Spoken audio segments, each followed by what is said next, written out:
What's going on, everybody? Iconic Wally here, and I have an announcement for all of you guys. If you guys haven't seen it already, we are doing a $250 5v5 infantry tournament single elimination. The deadline is the 8th, so depending on what this video gets out, it's either 3 or 2 days. It's the 8th, which is Sunday at 8 p.m. Pacific, 11 p.m. Eastern. And we just figured that Timco hit us up and they said, look, let's throw a little bit of like a small prize payout 5v5 tournament, pretty much the last thing that we really have planned for Battlefield 3. So we figured that we would do kind of a little video about it, and we have a few ideas that I'm probably going to get into that aren't mainly my ideas, but ideas people have given me and said, yo, you should do this sounds like a good idea, and I've said, okay, yeah, I like that, let's go ahead and try doing that. So basically, as far as the entry goes, I'll have the link in the description. The platoon's right there. We are allowing any teams to enter, so as long as you have 5. It's a 6-team maximum infantry, like you know 6 people, but the 6th person is the sub.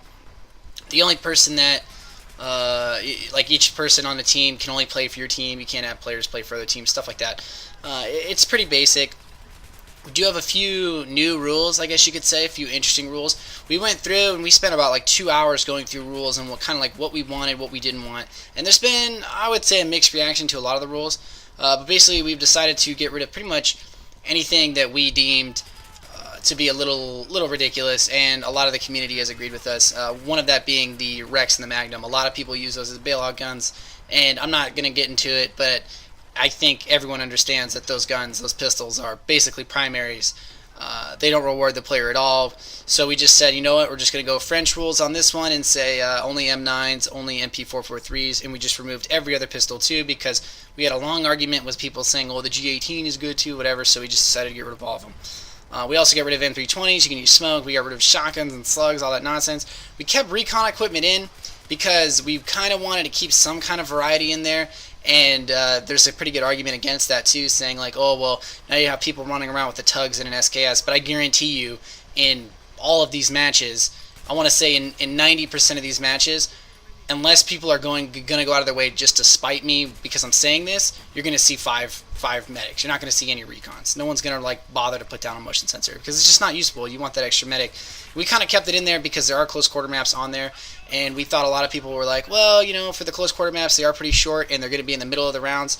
So we'll see. You know, we'll just throw recon in there, see how people play it out, just have fun.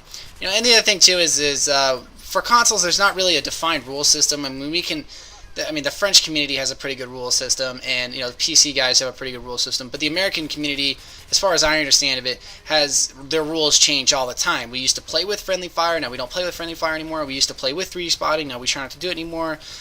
You know, we try to ban guns and we ban certain equipment like C4 and claymores have always been banned.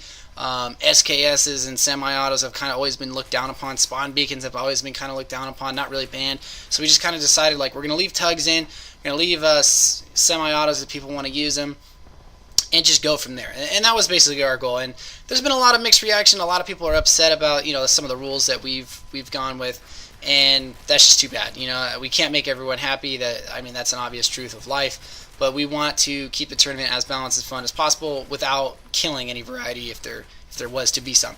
And the final thing that I want to talk about is the fact that we're not going to enter in the tournament as a team, and this is just to avoid any kind of like biases that our moderators could put on it. And there's really no need for us to say like, if we were to win the tournament, we would donate our money. To me, that just makes us look cocky and arrogant, and that's not the goal of this tournament at all. The goal of this tournament is to support the community, to embrace every team from everywhere, Australia, France, there's a Finnish team that's playing. You know, there's a bunch of French teams, of course. There's, of course, the American community is pretty well represented. I haven't seen any Brazilian teams enter yet. Kind of like looking forward to that. Maybe some guys from Mexico, stuff like that. That would be pretty good. And you know, we're opening the tournament to everybody. I still haven't seen an Australian team enter yet, but I've let the door open. I said, you know, you guys are more than welcome to come in here. You know, we want everybody to play because that's basically what this tournament is. Tournament's like our final hurrah, basically for the community, saying, look, we got your guys' back. We're gonna do whatever we can to have fun. And that's pretty much it. So the final thing that I want to get into is if you are willing to record for this tournament, or you know of someone that is going to record, let me know, or let someone on the team know, because we are going to use those recordings, and I might do like a weekly update from the games. You know, just take clips of games, talk about the scores, talk about what happened in games, and then at the end we might do some kind of like big montage, you know, super sweet kills from different recording perspectives. That's kind of our idea. Shunzi shot me that idea. The guy does editing for us, so respect to him. That's pretty much it for me. I love all you guys. Check out the link in the description. That's it.